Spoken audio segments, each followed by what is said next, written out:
Hello, dear student. We are going to start the next lesson in physics, that is chemical effects of electric current and its effects. So, in the class 7th, we have already discussed about electric current and its effects. So, in this year, we are going to discuss about chemical effects. So, let's start our lesson. Now, if you will look at this slide, you can see the number of substance around you. You can see the different varieties of the substance around you. Am I right? But the some substance which can conduct the electricity, some cannot conduct the electricity. Now, in the picture, you can see there is rubber, glass, then wood. Whether the rubber conduct electricity? No. Glass conduct the electricity? No. Wood conduct the electricity? No. Then aluminium foil conduct the electricity? Yes, it conduct the electricity. Then we can see the distilled water. You can see the distilled water. Whether it conduct the electricity? Yes, it does not conduct the electricity.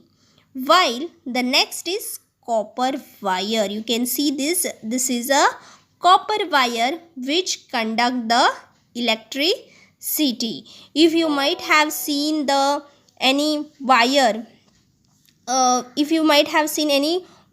if you have uninstalled that wire, you might have seen that there is a copper wire which conducts the electricity.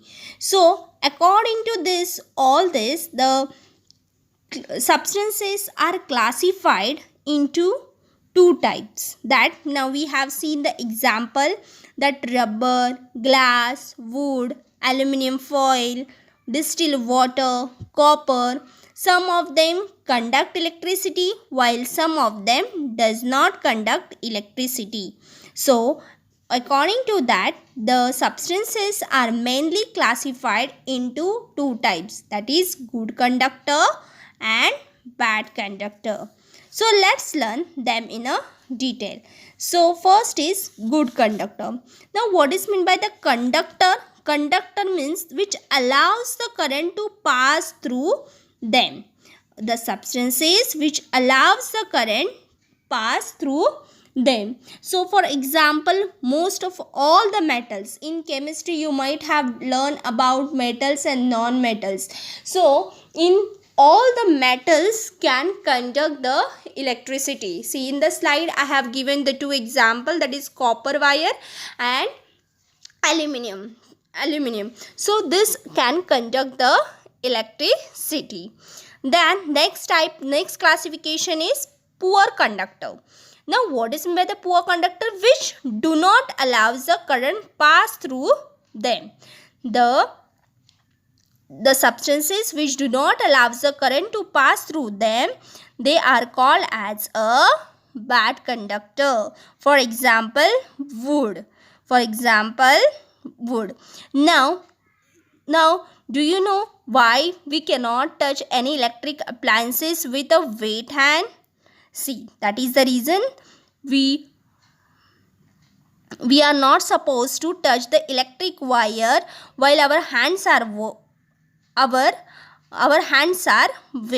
But if we can touch the electric wire with the wood is a bad conductor of electricity.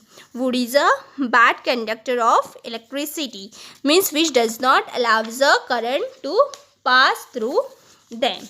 Are you getting this? Then the next is how one can test if a given substance is good conductor or bad conductor. So now can anyone how we can guess now this substance is a good, this substance is bad? How we can test? Now if you might have seen any electrician, he is using one instrument to test whether the current is passing or not. So that is nothing but a tester. So tester is an instrument that can test whether the substance is allowing the current to pass through it or not. Now you can see in a figure that there is a tester which has a inside one small bulb is there. There is a bulb. When that bulb will glow, that time we can say it conducts the electricity. And otherwise, if the bulb will not glow, it means it does not conduct electricity. So given substance is not a conductor. Are you getting this? So tester is an instrument which is used to test the substance whether it conducts or not. Okay. Now let's see the activity. In your book there is one activity is given to check that tester is working or not, whether the tester is working or not. Now to perform this activity, we firstly need to join the free sides of the tester together. The join is completes the circuit. Now see, we have to join this circuit. For that we have taken a cell and a bulb. After joining the circuit, if the bulb will glow, then we can say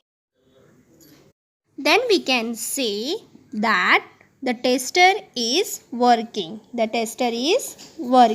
Okay. Then let's move to the next point. And if the bulb will not glow, then if the bulb does not glow, it means that tester is not working. So far we have studied. Now this was about a solid substance. Am I right? So till now we have discussed only about a solid substance.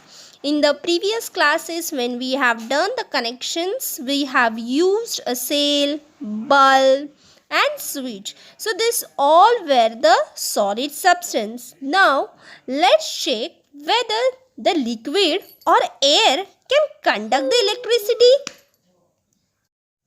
Whether they can conduct the electricity, let's check by doing the activity. Now, do the liquids conduct electricity? Let's see. Now, can you see the connections which is given in that? Let us perform the activity to know whether the liquids conduct electricity or not. For this, initially we need to take any liquid. Any liquid we will take. Just say that we have taken a lemon juice in a beaker. Lemon juice is nothing but the solution of a lemon. Are you getting? In a water we have taken a juice of lemon juice and we have prepared the solution. Then we need to adjust the apparatus by using the wire. We need to connect battery through wire to the lemon juice container. The bulb is also connected to the lemon juice container through wire. Okay, they are connected through the wire. Are you getting me? You can see this. Now just see, then if we see the bulb will glow. Now see the arrangement has been done. Now you can see there is one longer line and short line. Long line and short line. So that is the symbol of an battery. And the curved line which is given and which is done in the diagram. So that is nothing but that is a symbol of a bulb. Okay. And after doing the arrangement, if the bulb will glow, then we can say the solution conduct the electricity. And if the bulb will not go, alternatively the other thing is what going to happen. If the bulb will not glow, it means that a given solution does not conduct electricity, or that substance is a non-conducting substance. Are you getting me? Now by looking at this, now in a class 7th in the lesson we have discussed the electric current has a two effect. The current has a two effect, heating effect and magnetic effect. So now due to the heating effect of the current, now you can see the filament in the bulb gets heated.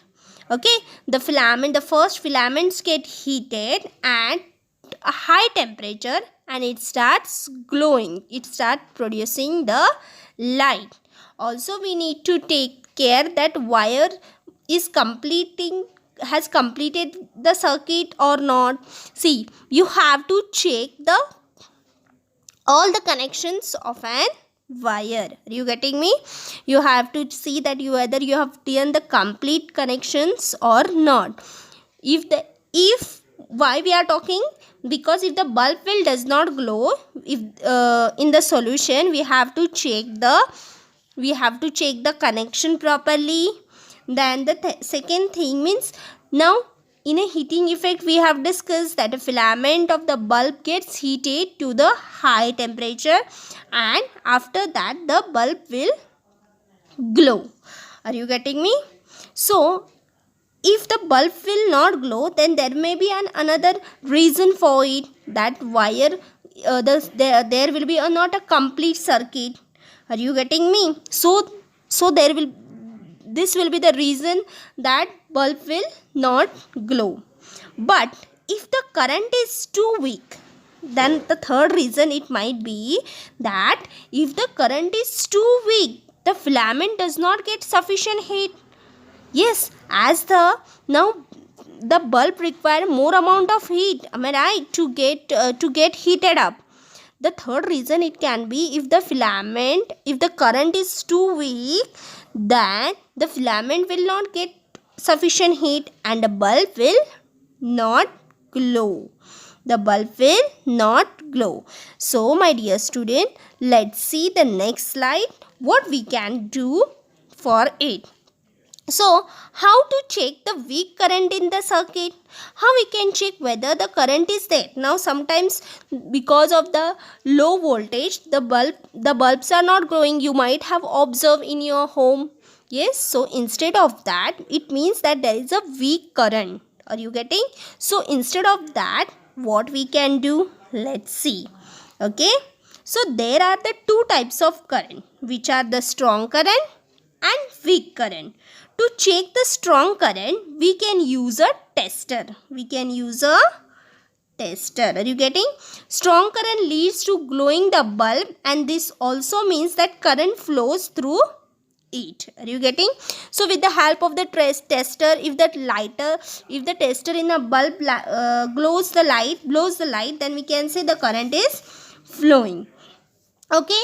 Now, if the weak current is there, then what we have to do? Let's see. There are certain substances which conduct the electricity, but amount of the current passed is very low. Okay. So, to check the weak current, we use the LED. LED is nothing but what? What is the full form of LED? Light emitting diode.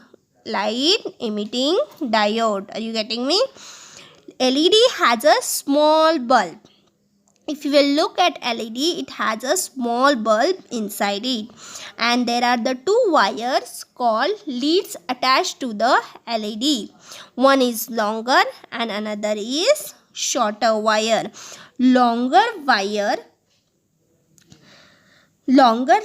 wire, it is called as a positive terminal and shorter wire is called as a negative terminal.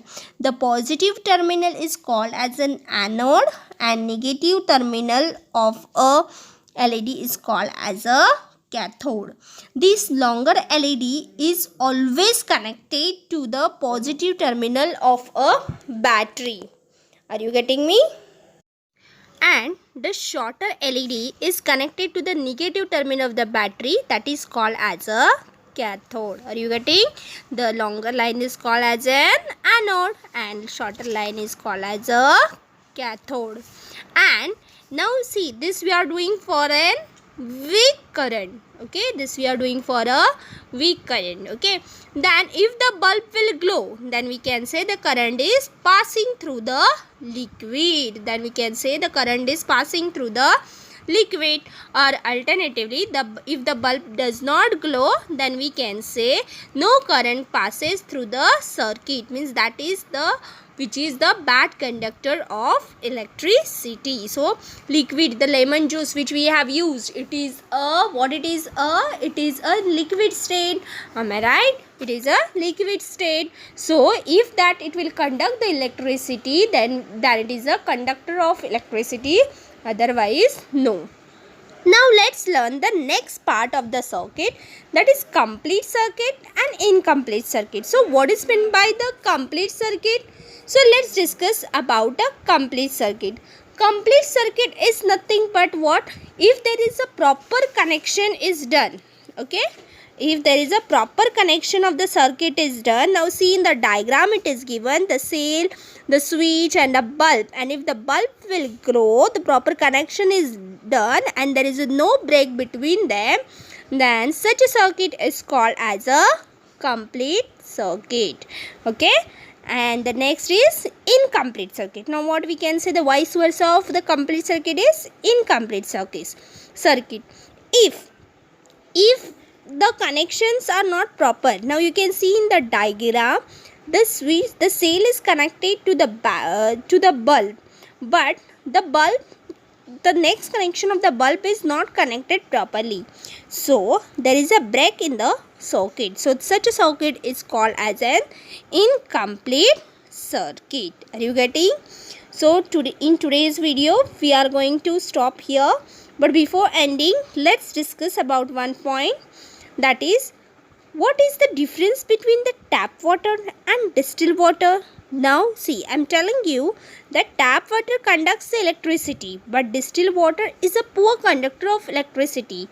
Just find the answer for it. In the next video we will discuss about it in a detail. Okay, I hope you have understood it. Thank you.